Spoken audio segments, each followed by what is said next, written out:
Hi friends, welcome to the Chanakya stock traders. మరి stock మార్కెట్లు చిత్ర అవుతున్నాయి కదా, మరి పొత్తరి బొమ్మ లాంటి స్టాక్స్ని పట్టుకునేది ఎలా, ఆ విషయం గురించి ఈ వీడియోలో డిస్కస్ చేద్దాం. అట్లాగే ఐసిఐసిఐ బ్యాంక్ గురించి, అలాగే ఇండియాబుల్స్ హౌసింగ్ ఫైనాన్స్ గురించి లెవెల్స్ ఏం చెప్తున్నాయి, సో చార్ట్ ద్వారా అనాలిసిస్ చేద్దాం.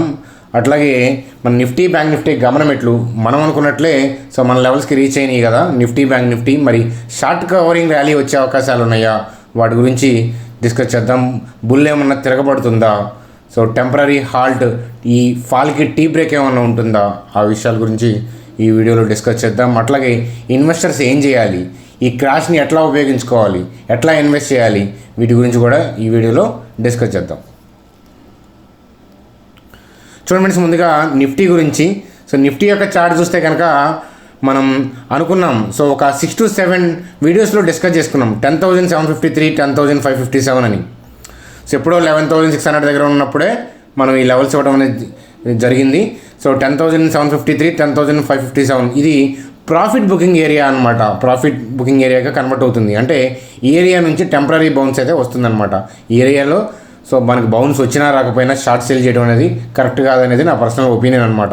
ఎందుకంటే ప్రాఫిట్ బుకింగ్ చేసుకుంటారు కాబట్టి ఖచ్చితంగా సో మనకి టెంపరీ పుల్ బ్యాక్ ర్యాలీ అనేది వచ్చే అవకాశాలు ఉన్నాయి. సో స్టాక్ మార్కెట్ పతనానికి టెంపరీ హాల్ట్, చిన్న టీ బ్రేక్ దొరికే అవకాశాలు కనిపిస్తున్నాయి అన్నమాట. అది ఫ్రెండ్స్ మనకి 10,753, 10,557 ఈ లెవెల్లో ఉన్న అంతసేపు ఎట్టి పరిస్థితిలో షార్ట్ సేల్ అనేది చేయడం అనేది మంచిది కాదు. సో షార్ట్ సేల్కి ఏదైనా ఆపర్చునిటీ ఉంటే మీకు చెప్తాను. సో ఈ మనకు వచ్చే ర్యాలీ, రివర్స్ అయ్యి వచ్చే ర్యాలీ అనేది 11,100 దాకా వెళ్ళే అవకాశాలు కనిపిస్తున్నాయి. సో 11,080, 11,100 టచ్ చేసే అవకాశాలు ఉన్నాయి. సో మనకి 11,000 బ్రేక్ అయింది కదా, బేరిష్ సెంటిమెంట్ కదా అని చెప్పేసి ఇంకా అగ్రెసివ్గా షార్ట్ సేల్ చేస్తూ ఉంటారు. సో అలా ఏమి ఉండదు. సో మార్కెట్ పడాలంటే 11,000 కిందకు వస్తుంది, మళ్ళీ కావాలంటే ఇప్పుడు 11,000 పైకి వెళ్ళి మళ్ళీ కిందకు వస్తుంది. సో 11,000 కింద ఉంది కదా, ఇప్పుడు ఏమనుకుంటారంటే నెగిటివ్ సెంటిమెంట్తో 11,000 బ్రేక్ అయిపోయింది అని చెప్పేసి సెల్ ఆఫ్ అనుకుంటారు. అది నా అంచనా ప్రకారం మళ్ళీ 11,000 పైకి వస్తుంది. సో 11,000 పైకి వచ్చినప్పుడు మళ్ళీ సపోర్టు, మేజర్ సపోర్టు, మద్దతు అని చెప్పి 11,000 అనుకొని బై చేస్తారు. అక్కడ నుంచి మళ్ళీ సెల్ ఆఫ్ చేస్తారు. సో అందువల్ల ఏంటంటే రౌండ్ నెంబర్ని బేస్ చేసుకొని ట్రేడ్ చేయడం అనేది సో హెవీ డ్యామేజ్ చేస్తుంది. సో 11,000కి ఎంత వాల్యూ ఉందో 10,999 కూడా అంతే వాల్యూ ఉంది అని చెప్తాను. సో 11,010 అయితే ఏంటి, 10,990 అయితే ఏంటి, 10,800 అయితే ఏంటి, సో ఎక్కడ బై చేస్తున్నారు, ఎక్కడ సెల్ చేస్తున్నారు బిగ్ ప్లేయర్స్ అనేది చాలా ఇంపార్టెంట్ అనమాట. సో రిటైల్ పీపుల్ యొక్క సెంటిమెంట్ని బేస్ చేసుకొని సో వాళ్ళు ఏంటంటే వాళ్ళ బల్క్లో ఆర్డర్లు ఫిల్ చేసుకోవడం కోసం ఏం చేస్తారంటే సో ఆపోజిట్ చేస్తూ ఉంటారనమాట. సో ఇప్పుడు ఈ ఏరియా నుంచి టెంపరీ ప్రాఫిట్ బుకింగ్ వచ్చి సో టెంపరీగా పైకి వెళ్ళే అవకాశాలు ఉన్నాయి. 11,000 పైకి రాగానే మళ్ళీ ఏంటంటే షార్ట్ సెల్ ఆఫ్ చేస్తారు. అక్కడ ఇరుక్కుంటారు, ఇక్కడ ఇరుక్కుంటారు రిటైల్ పీపుల్. సో అలా ఉండే అవకాశాలు ఉన్నాయి. సో ఇప్పుడు నేను చెప్పిన వ్యూ అంతా కూడా నా వ్యక్తిగతమైన అభిప్రాయం. మీ ఫైనాన్షియల్ అడ్వైజర్ని కలిసి డెసిషన్ అనేది తీసుకోండి. చూడండి, అలాగే బ్యాంక్ నిఫ్టీ చార్ట్ గురించి. సో బ్యాంక్ నిఫ్టీ కూడా సో మనం వెయిట్ చేస్తున్న లెవెల్స్ రానే వచ్చినాయి కదా, 20,493, సో 19,516. మీకు మార్నింగ్ కూడా వీడియో చేసేలా చెప్పాను ఈ ఏరియాలో సెల్ ఆఫ్ చేయొద్దని. అయితే ఏంటంటే ఈ ఏరియాకి వచ్చేటప్పటికి ఆల్మోస్ట్ మార్కెట్ క్లోజింగ్ టైం అయింది. సో ఓకే, కానీ ఈ ఏరియాలో టెంపరీగా షార్ట్ కవరింగ్ ర్యాలీ వచ్చే అవకాశాలు కనిపిస్తున్నాయి అన్నమాట. అందువల్ల సో ఈ లెవెల్ నుంచి ఒక 500 to 1,000 పాయింట్స్ జంప్ ఇవ్వకుండా కిందకి వెళ్ళే అవకాశాలు ఏమీ కనిపించట్లేదు అనమాట. సో అన్ఎక్స్పెక్టెడ్గా ఘోరమైన ఫాల్ ఉంటే తప్ప మార్కెట్లో, యుఎస్ మార్కెట్లో అలా మన గ్లోబల్కి సపోర్ట్ చేయక అలా అయితే తప్ప మనకి ఈ లెవెల్ అంత ఈజీగా బ్రేక్ అవ్వదు. అంత సామాన్యమైన విషయం అయితే కాదు. 20,493, 19,516. సో ఖచ్చితంగా ఏంటంటే పుల్ బ్యాక్ ర్యాలీ అనేది వస్తుంది. సో టీ బ్రేక్ అనేది ఈ ఫాల్కి అని చెప్తాను. అది ఫ్రెండ్స్ బ్యాంక్ నిఫ్టీ యొక్క లెవెల్స్. మనం ఒక 7 to 8 వీడియోస్లో డిస్కస్ చేసుకొని ఎప్పటి నుంచో వెయిట్ చేస్తాను లెవెల్స్. ఈ లెవెల్స్ ఏమి కొత్త లెవెల్స్ ఏమి కాదు. ఒకసారి మన వీడియోస్ లాస్ట్ 10-15 వీడియోస్ ఒకసారి జాగ్రత్తగా వాచ్ చేయండి. So almost most of the వీడియోస్లో ఇదే లెవెల్ నేను ప్రజెంట్ చేయడం అనేది జరిగింది. చూడండి ఫ్రెండ్స్, అయితే మనం ఇన్వెస్ట్మెంట్కి రైట్ ఆపర్చునిటీయా లేదా అని అంటే సో మనం ఇండెక్స్ కరెక్ట్గా పోవటం అనేది ఐడెంటిఫై చేయడం అనేది చాలా కష్టమైన విషయం, అంత జోక్ కాదు. ఇంకొక విషయం మనం గుర్తుపెట్టుకోవాల్సిన విషయం ఏంటంటే సో ఇండెక్స్ పోవటం అయినా కూడా పర్టికులర్ స్టాక్స్కి అదే పాయింట్ అదే రోజు అన్ని స్టాక్స్కి పోవటం అంటే అలా చెప్పలేము. ఇండెక్స్ పోవటం అయిన తర్వాత కూడా కొన్ని స్టాక్స్ కిందకి వెళ్తాయి. సో ఇండెక్స్ బోటం అవ్వకముందే కొన్ని స్టాక్స్ ఆల్రెడీ బోటం అయిపోయి పైకి వెళ్ళడం అనేది స్టార్ట్ అవుతాయి. సో అందువల్ల ప్రతి సెక్టారు ప్రతి స్టాకు ఒకే రోజు దొరుకుతాయి అనుకొని ఆలోచించొద్దు. ఒక్కసారి ఎవరైతే మార్చి ఫాల్స్లో అంటే ఒకసారి ఎవరైతే మార్చి ఏప్రిల్ ఆ టైంలో ఫాల్స్లో ఇన్వెస్ట్ చేయలేకపోయారో బోటం అని చెప్పి దాని గురించి ఆలోచిస్తా మిస్ అయిపోయిన వాళ్ళు ఉంటారో ఈసారి సో దాన్ని సరి చేసుకునే ప్రయత్నం అనేది ఒకసారి చెయ్యండి. సో ఏం చెప్తానంటే ఇప్పుడు మనం ఇన్వెస్ట్ చేయబోతాం. సో తొందరలో ఇన్వెస్ట్మెంట్ అనేది స్టార్ట్ చేయబోతాం. సో బోటంకి ముందు కొంటాం, బోటం రోజు కొంటాం, బోటం అయిపోయినాక కొంటాం. ఎందుకంటే ఎగ్జాక్ట్గా అదే రోజు మనకి బోటం అనేది ముందు ఐడెంటిఫై చేయడం అనేది కష్టం కాబట్టి అందువల్ల దగ్గర బోటం నుంచే స్టార్ట్ చేస్తాం. సో అందులో అయితే కనుక ఏమాత్రం సందేహం లేదు. మీకు మార్చిలో మన వ్యూస్ చూసి ఇన్వెస్ట్ చేసిన వాళ్ళకి ఎలా వచ్చినాయో సో దగ్గరగా అంత గెయిన్ అనేది ఈసారి కనిపించకపోయినా మంచి గెయిన్సే వస్తాయి అన్నమాట డిసెంబర్ జనవరి కల్లా నా అంచనా ప్రకారం.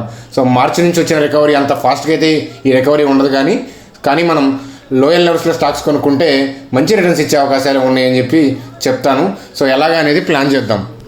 అయితే ఐసిఐసి బ్యాంక్ గురించి అలాగే మనకి ఇండియా బుల్స్ హౌసింగ్ ఫైనాన్స్ గురించి చూసే ముందు మన ఛానల్కి 25K సబ్స్క్రైబర్స్ అయ్యారు కదా. సో దీని సందర్భంగా ఒక చిన్న కాంపిటీషన్ అనమాట. ఏంటది అని అంటే మనం ఎటు తిరిగి సో మోడల్ పోర్ట్ఫోలియో సో అలాగే మంచి స్టాక్స్ కోసం చూస్తున్నాం కదా. సో 25 స్టాక్స్ ఎవరైతే 25 స్టాక్స్ మంచి స్టాక్స్ అనమాట, మంచి క్వాలిటీ ఉన్న స్టాక్స్ ఎవరైతే అంటే ఒక 60 to 70% ఆఫ్ లార్జ్ క్యాప్స్ అంటే మనం పిక్ చేసే 25 స్టాక్స్లో సో 70% ఆఫ్ థింగ్స్ అనేవి లార్జ్ క్యాప్స్ నుంచి ఉండాలి. రిమైనింగ్ 30%లో ఒక 20% అనేవి మిడ్ క్యాప్స్, ఒక 10% స్మాల్ క్యాప్ అనమాట. ఇలా మంచి పోర్ట్ఫోలియోని డిజైన్ చేసి ఒక 24 స్టాక్స్ ఏ స్టాక్స్ ఉంటే బాగుంటుంది అని చెప్పి మీరు కామెంట్ చేయండి. సో ఏ కామెంట్కి ఎక్కువ లైక్స్ అలాగే అప్రిషియేషన్స్ వస్తాయో సో మన ఛానల్ సబ్స్క్రైబర్స్ కామెంట్ చేస్తూ ఉంటారు కదా. సో ఏ కామెంట్కి అయితే ఎక్కువ లైక్స్ వచ్చి అలాగే మనకి అప్రిషియేషన్స్ వస్తుంటాయో సో దాన్ని రేపు సండే ఫైనలైజ్ చేద్దాం. సో వాళ్ళకి సో అంటే 2 కామెంట్స్ని పిక్ చేసి వాళ్ళకి 25K సో క్యాష్ ప్రైజ్ అనేది ఇవ్వటం అనేది జరుగుతుంది. అయితే మరి కండిషన్స్ ఏంటి అని అంటే మన ఛానల్ సబ్స్క్రైబర్ అయి ఉండాలి. సో ఫస్ట్ థింగ్ అది. సో రెండోది ఏంటంటే సో మన డీమ్యాట్ లింక్ అకౌంట్ ఏదో ఒకటి అబ్స్ట్రాక్స్ కానీ లేకపోతే జెరోదా కానీ ఏంజల్ కానీ ఎల్ఐస్ బ్లూ కానీ ఏదో ఒక ఐడి అనేది మన ఛానల్ లింక్స్ ద్వారా క్రియేట్ చేసిన ఐడి అనేది అయి ఉండాలి. ఓకేనా? మీ మెయిల్ ఐడిలో మీ పేరు జాగ్రత్తగా ఉండేటట్లు సో టైప్ చేయండి. ఒక్కసారి లైక్స్ వచ్చిన తర్వాత నేను పబ్లిక్గా కామెంట్ చేసి సో మీ దగ్గర నుంచే మీ డీటెయిల్స్ అనేవి మీ మెయిల్ ఐడి థింగ్స్ డీటెయిల్స్ అనేది తీసుకోవడం అనేది జరుగుతుంది. సో సండే మనం ఫైనలైజ్ చేద్దాం. సో ఈ వీడియోలో మీరు కామెంట్ సెక్షన్లో కామెంట్ చేయండి. సో తొందరపడద్దు, ఎందుకనంటే సో మనకి మీ స్టాక్స్ అంటే మీరు ఏదైతే పెట్టారో అవి వేరే వాళ్ళు కూడా లైక్ చేయాలి కదా, వేరే వాళ్ళు కూడా కాంపిటీషన్ ఉంటుంది కదా, వాళ్ళు కూడా పోస్ట్ చేస్తూ ఉంటారు కదా. ఇలా ఏంటంటే మోడల్ పోర్ట్ఫోలియోస్ని మీరు కామెంట్ చేయడం వల్ల మనకి ఏ విధంగా బెనిఫిట్ అవుతుందంటే రేపు సండే నేను మోడల్ పోర్ట్ఫోలియో డిజైన్ చేస్తాను. సో దానికి మీరు సజెస్ట్ చేసిన స్టాక్స్లో నుంచి ఎక్కువ భాగం పిక్ చేయడం అంటే నాకు వ్యూస్ ఉన్నా మీ ఇచ్చే స్టాక్స్ వ్యూస్ని కూడా కన్సిడర్ చేసి నేను మోడల్ పోర్ట్ఫోలియోని డిజైన్ చేయడం అనేది జరుగుతుంది. ఒక్కసారి గుర్తుపెట్టుకోండి. సో మన ఛానల్లో ఉన్న డీమ్యాట్ అకౌంట్స్ ద్వారా ఐడి క్రియేట్ చేసి ఉండాలి, అట్లాగే మన ఛానల్ సబ్స్క్రైబర్ అయి ఉండాలి. ఇంకొకటి ఏంటి అని అంటే మనకి 70% of the things large caps అయి ఉండాలి, 30%లో 20% మిడ్ క్యాప్స్, 10% స్మాల్ క్యాప్ అయి ఉండాలి. ఓవరాల్గా మనకి 25 స్టాక్స్ అనేవి సజెస్ట్ చేయండి, 25 స్టాక్స్ పిక్ చేయండి. ఏది బాగుంటుందో 2 కామెంట్స్ పిక్ చేసి మోస్ట్ లైక్స్ అలాగే మోస్ట్ కామెంట్స్ ఉన్నాయి పిక్ చేసి ప్రైజ్ మనీ అనేది ఇవ్వడం అనేది జరుగుతుంది. 25K and 25K overall 50K అనేది 2 మెంబర్స్కి షేర్ చేయడం అనేది జరుగుతుంది.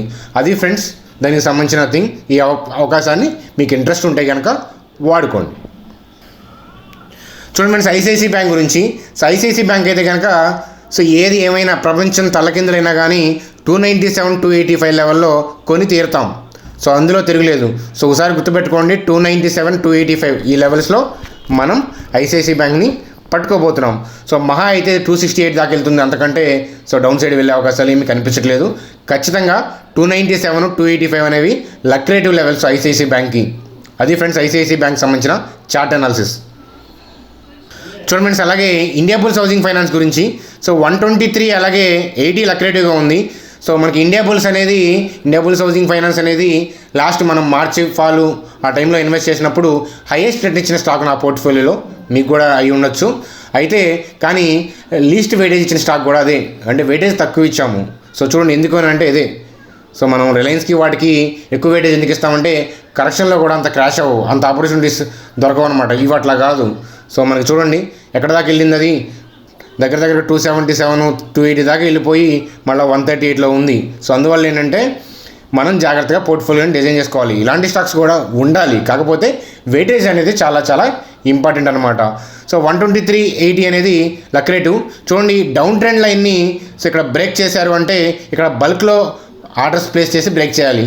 అలా ప్లేస్ చేశారు అంటే ఖచ్చితంగా ఎఫ్ఐఐ వల్లే అవుతుంది, అంటే ఫారిన్ ఇన్స్టిట్యూషనల్ ఇన్వెస్టర్స్ లేకపోతే డొమెస్టిక్ ఇన్స్టిట్యూషనల్ ఇన్వెస్టర్స్ ఎవరైనా కానీ, ఫారినర్స్ కానీ లేకపోతే మన కంట్రీ మ్యూచువల్ ఫండ్స్ కానీ ఎవరైనా కానీ, సో వాళ్ళు ఫోర్స్ఫుల్గా పైకి లేపుకుంటూ వెళ్ళారు అని అంటే ఈ ఏరియాలో బల్క్లో మనకి ఆర్డర్స్ ఉన్నాయన్నమాట. అందువల్ల 123.80 మధ్య మనం దీన్ని బై చేస్తున్నాం. ఎక్కడ బై చేయాలి అనేది రన్నింగ్లో తెలుస్తుంది.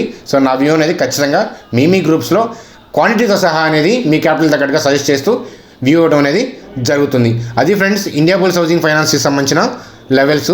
ఒక్కసారి మనం ఎఫ్ఐఐ డేటా చూస్తే కనుక ఈరోజు కూడా నెట్ సెల్లింగే ఉంది. సో మన డిఐఎస్ బై చేసి వెళ్ళగానే చాలా తక్కువ క్వాంటిటీ, ఓకేనా. సో ఈ డేటాని బేస్ చేసుకొని మార్కెట్ గమనాన్ని అంచనా వేయాలంటే కొంచెం సాధ్యం అవుతుంది, కానీ క్యాండిల్సే ఎప్పుడైనా కానీ అడ్వాన్స్గా చెప్తాయి. క్యాండిల్సే చాలా చాలా బెనిఫిట్, ఎందుకంటే సెల్ చేసినాక ఇక్కడ సెల్ అని తెలుస్తుంది, కానీ సెల్ చేయబోతున్నారు అనేది చెప్పగలిగేది, ప్రెడిక్ట్ చేయగలిగేది మనకి క్యాండిల్స్టిక్ అనాలిసిస్ మాత్రమే. అది ఫ్రెండ్స్ మనకి ఈరోజు వీడియో. సో ఎవరైతే మన ఛానల్కి ఇంకా సబ్స్క్రైబ్ చేయకపోతే సబ్స్క్రైబ్ చేయండి, బెల్ ఐకాన్ క్లిక్ చేయండి, మీ ఫ్రెండ్స్కి షేర్ చేయండి. ఫ్రీ టెలిగ్రామ్ లింక్ ఉంది, మీకు ఇంట్రెస్ట్ ఉంటే జాయిన్ అవ్వండి. అట్లాగే రేపు సాటర్డే లాస్ట్ వీక్ ఏంజల్ గ్రూప్కి ఎల్ఐస్ బ్లూ గ్రూప్కి మన వెబినార్ అనేది సో కండక్ట్ చేయడం కుదరలేదు. అందువల్ల ఈసారి ఏంటంటే సాటర్డే వాళ్ళతో స్టార్ట్ చేసి జెరోదా అలాగే అబ్స్ట్రాక్ట్స్ గ్రూప్కి ఏమంటే సండే చెప్పడం అనేది జరుగుతుంది, ఓకేనా. మన లింక్స్ ద్వారా అకౌంట్ క్రియేట్ చేస్తే ఆ ఫ్రీ వెబినార్లో మీరు అటెండ్ అవ్వచ్చు. అట్లాగే మీ క్యాపిటల్ తగ్గట్టుగా ఇన్వెస్ట్మెంట్ వ్యూస్ చూడొచ్చు అనమాట. ఫ్రెండ్స్ ఈరోజు వీడియో బాయ్, గుడ్ డే, మరో వీడియోలో కలుద్దాం.